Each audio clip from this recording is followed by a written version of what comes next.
Buenas, nuestro capítulo quinto, que lo hemos titulado de la Cámara de Comercio Internacional, que es una anécdota histórica que nos orienta por su antigüedad, cómo es que ha evolucionado en el mundo el tema del arbitraje. Entonces, esta Cámara de Comercio Internacional fue creada en 1919, miren que ya lleva el siglo completo operando, por un grupo de hombres de negocios que se hacían llamar comerciantes de paz, que consideraban entonces, y ahora que el comercio es un arma muy fuerte para que los países logren la paz y un mayor desarrollo económico, por esto sus principios rectores siempre han sido la economía de mercado y el sistema de inversión abierta. Esta Cámara de Comercio Internacional es una organización de empresas a nivel mundial, de la cual hacen parte compañías y asociaciones provenientes de todas las regiones del mundo, más o menos 130 países, y es por esto que las reglas por ella expedidas, aunque per se no sea obligatoria, sí son respetadas y cumplidas por las empresas en la gran mayoría de negociaciones comerciales internacionales, orientado a título, si quieren ustedes, de costumbre. Esta Cámara cuenta en su organigrama con unos cuerpos de vital importancia llamados comités nacionales, ubicados en las ciudades que se concentran los núcleos de negocios más importantes del mundo. Estas comités sirven como punto de enlace o comunicación entre los planteamientos de la Cámara de Comercio Internacional y sus gobiernos. Es decir, son los encargados de dar a conocer, explicar, fomentar en sus gobiernos las políticas y estrategias comerciales de esta Cámara.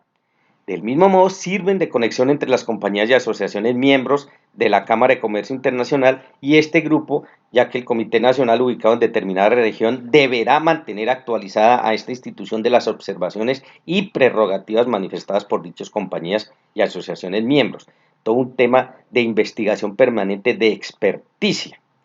Uno de los principales servicios prestados por esta Cámara es la que realiza su Corte Internacional de Arbitraje, miren, que en 1923, que fue la primera en manejar el arbitraje como se hace actualmente y por esta razón es considerada líder mundialmente en esta materia. Por eso es que la traemos y por eso es que estamos refrescando la historia. Debido a la seriedad y eficacia que ha demostrado desde su creación, la demanda por sus servicios ha ido creciendo considerablemente hasta tal punto que han sido más de 10.000 los casos comerciales internacionales que este ente ha administrado, convirtiéndose de este modo en la responsable de la aceptación mundial del arbitraje como el mecanismo más efectivo para la solución de este tipo de conflictos. ¿Cuáles? Pues específicamente los comerciales, pero abre todo el campo al tema del proceso arbitral. Esa explicación de esa gran acogida que ha tenido el arbitraje como mecanismo alterno de la solución de conflictos, que lo es, ya sean nacionales o internacionales, se debe al sinnúmero de ventajas que este método ofrece. Entonces vamos a ver las 5, 6 ventajas, digámoslo así, cómo está estructurado y cómo está montado. Esto es el caso para Colombia también. Entonces, una primera, de especialidad y experiencia técnica de los árbitros.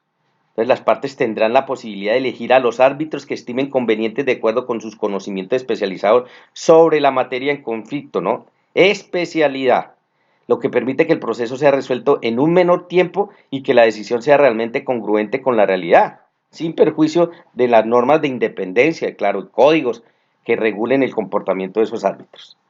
En los sistemas judiciales, como el nuestro, la posibilidad de nombrar los jueces que gusten a las partes para dirimir la controversia no es una prerrogativa que ellas posean, y por lo general estos jueces son personas que conocen la ley, pero no son expertos en la materia que se debate. Es por esto que en la mayoría de los casos debe solicitar la ayuda de técnicos expertos, lo que de alguna manera hace que el proceso se dilate un poco hasta que estos presenten su dictamen, todo en aras de lograr una sentencia justa.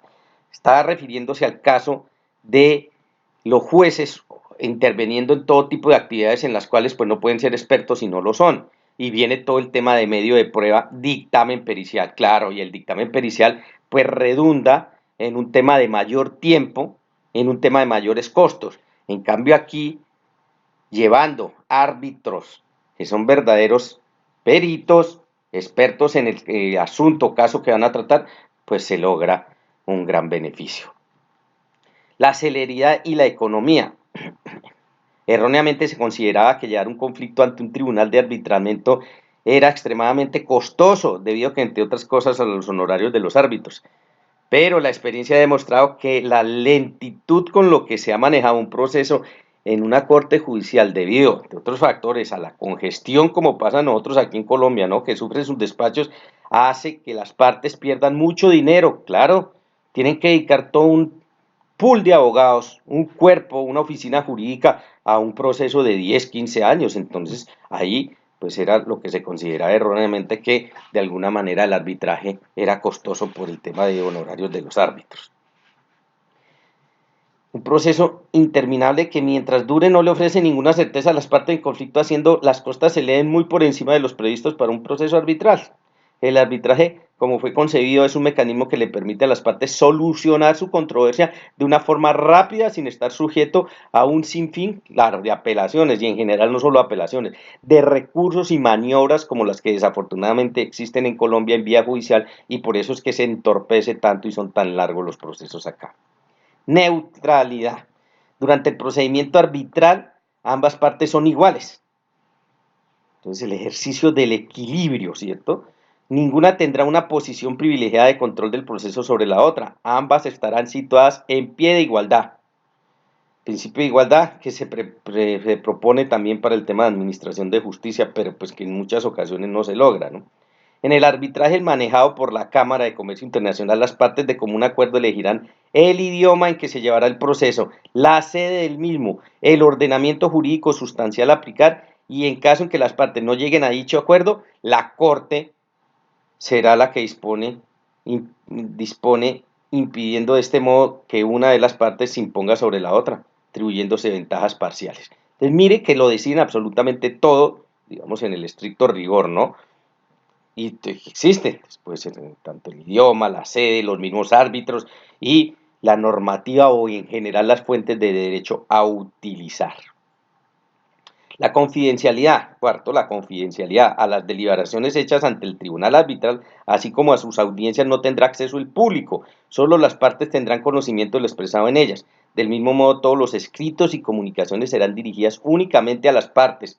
El tribunal, y en el caso del arbitraje de la Cámara de Comercio Internacional, también podrán tener acceso a estos documentos la Secretaría y la Corte, pero mire que de allí no sale. Se restringe el tema, si quieren ustedes, del principio de publicidad. Claro que sí, por la misma disposición de las partes. La quinta, la informalidad.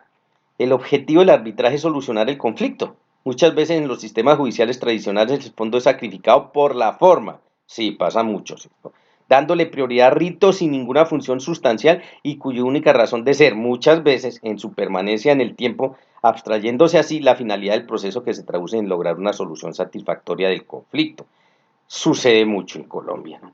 El tema de la forma sobre el fondo. Por eso hemos ido dando un viraje a partir de la Constitución del 91 y con instrumentos como el Código General del Proceso, en el cual se dispone que la norma sustancial está por encima de la norma procesal, para no quedarnos en las simples formas, o en las formas que tanto perjuicio han traído a Colombia para la administración de justicia. Y la sexta y última, que son las decisiones finales y obligatorias, claro, el tema de principio de cosa juzgada, ¿no? La coercibilidad del laudo, la decisión, es una característica esencial de este mecanismo de solución de controversias. Esa decisión que tome el tribunal de arbitramiento será obligatoria para las partes, lo que difiere de otros mecanismos alternativos concebidos para resolver diferencias comerciales. Es importante hacer mención a este respecto, ya que muchos de los acuerdos de libre comercio existen en el continente americano. Tiene esa fuerza vinculante, principio de cosa juzgada. Erróneamente denominaban arbitraje a un instrumento a través del cual dictan decisiones que solo serán obligatorias en las medidas en que las partes de común acuerdo consideren su contenido conveniente para resolver satisfactoriamente la diferencia, sustrayendo totalmente la credibilidad intrínseca de la decisión tomada, desnaturalizando la figura y haciendo que el proceso se pueda prolongar en el tiempo, con la excusa de otorgarle a las partes una mayor flexibilidad. En conclusión, nada más ni nada menos, nada distinto a cumplir principio de cosa juzgada material, y tiene ese carácter vinculante y obligatorio. Entonces, a través de estas 6 características, vemos y tienen ustedes ya todo lo que es el montaje, la estructura de los procesos arbitrales modernos que seguiremos desarrollando en nuestras otras sesiones ya a nivel nacional y pues al final en el último capítulo en un recuento también en el carácter internacional. Pero indudablemente esta ha sido la base y son los cimientos del proceso arbitral que ustedes conocen.